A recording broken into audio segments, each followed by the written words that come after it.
चलिए शुरू करते हैं आज की कहानी। इसका नाम है गायब होते बच्चों का गांव। कल्पना कीजिए, आधी रात का वक्त, चारों तरफ घना अंधेरा और एक टूटे फूटे खंडर के बीचों बीच एक हवन कुंड की आग जल रही है। उसके सामने बैठा है गांव का सबसे माना हुआ पुजारी अघोरम। और बस यहीं से एक बहुत ही भयानक रहस्य की परतें खुलना शुरू होती हैं। तो अब कहानी में आता है हमारा मेन कैरेक्टर राकेश।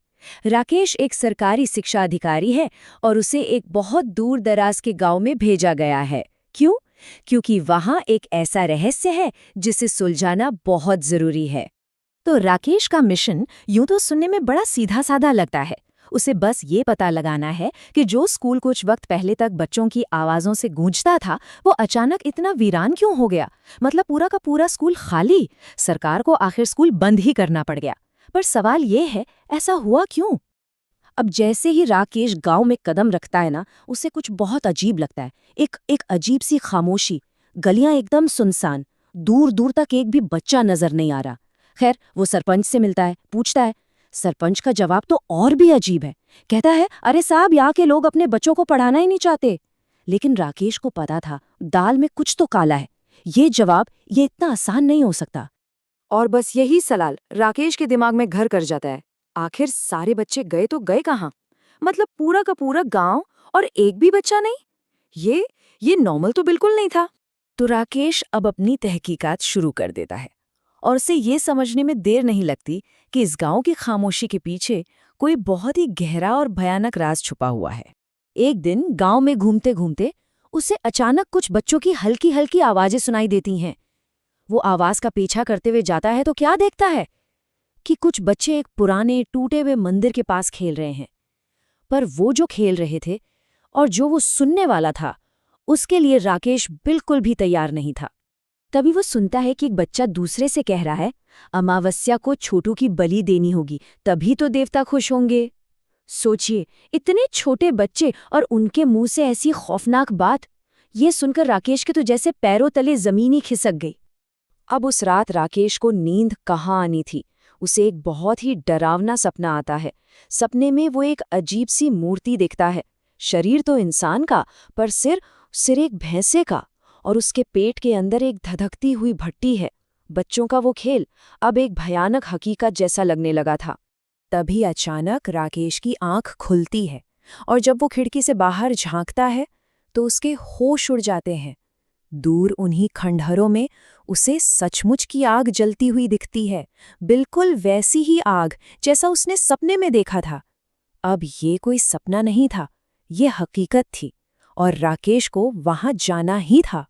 राकेश फौरन उस आग की तरफ दौड़ता है और खंडर में पहुंचकर वो जो देखता है वो उसके सबसे बुरे डर को सच कर देता है।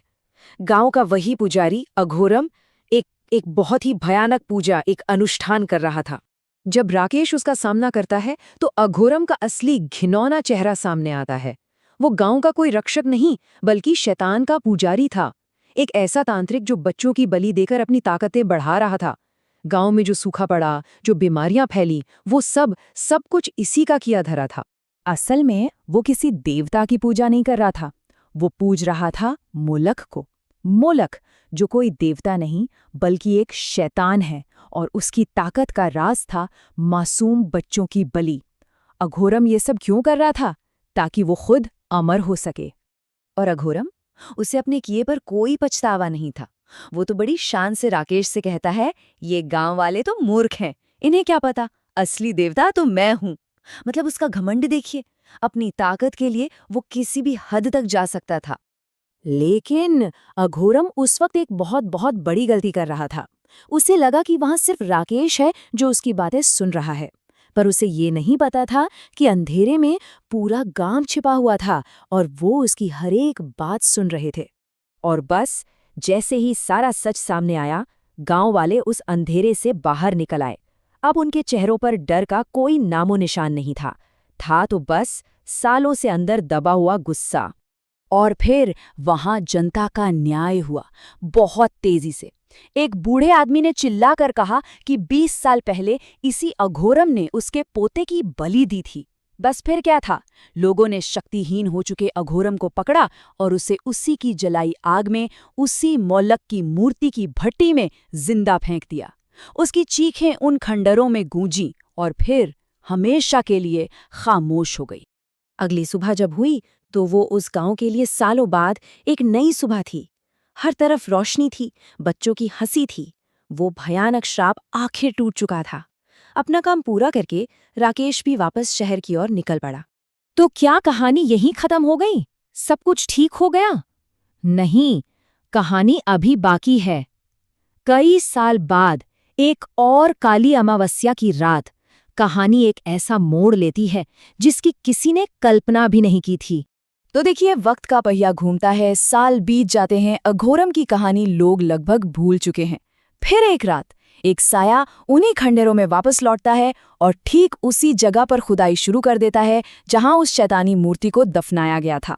और जैसे ही खुदाई करते करते उस मूर्ति का भैंसे वाला सिर बाहर निकलता है, वो आदमी बुदबुदाता है, पिताजी, अब वापस लौटने का समय आ गया है, आपकी साधना अधूरी नहीं रहेगी। जी हाँ, ये कोई और नहीं बल्कि अघोरम का अपना बेटा था। इसके बाद वो एक पूजा करता है, एक ऐसा अनुष्ठान जिससे वो अपने पिता यानी अघोरम की आत्मा को उस बेजान मूर्ति के अंदर डाल देता है, और इसी के साथ अघोरम की दहशत एक बार फिर से जिंदा हो जाती है।